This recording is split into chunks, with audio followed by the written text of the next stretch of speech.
le type de cursus, les cursus compétitifs. Entre déjà un cursus généraliste Oui. business school et un cursus plutôt généraliste école d'ingénieur, qu'est-ce qui est d'emblée comme ça vous paraîtrait plus avantageux sur le plan économique? Retour sur investissement. Alors, retour sur investissement. Alors, il faut déjà préciser que les business schools, elles sont généralement privées, donc toutes payantes, c'est très cher.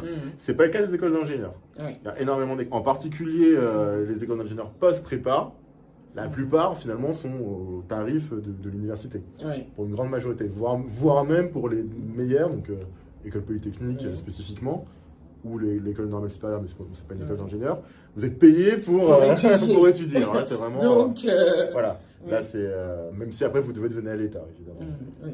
Mais bon, après, vous travaillez. Et après, vous travaillez, donc voilà. Et souvent à des postes très bien placés. Donc voilà. Donc là, il y a déjà une grosse différence.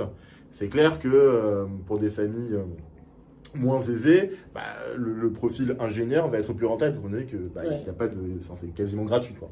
Mais je constate également, et vous de même sans doute, il y a une prolifération d'écoles aussi bien d'ingénieurs que de commerce. L'éducation, enfin les études supérieures seraient devenues un business.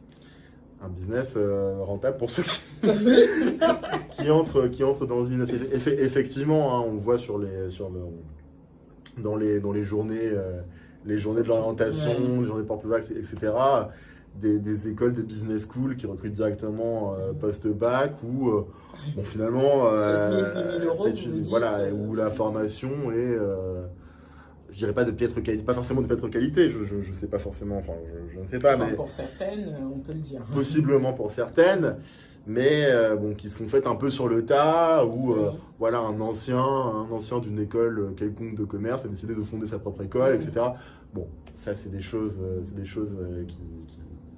qui prolifèrent, ça prolifère de plus en plus en ce moment.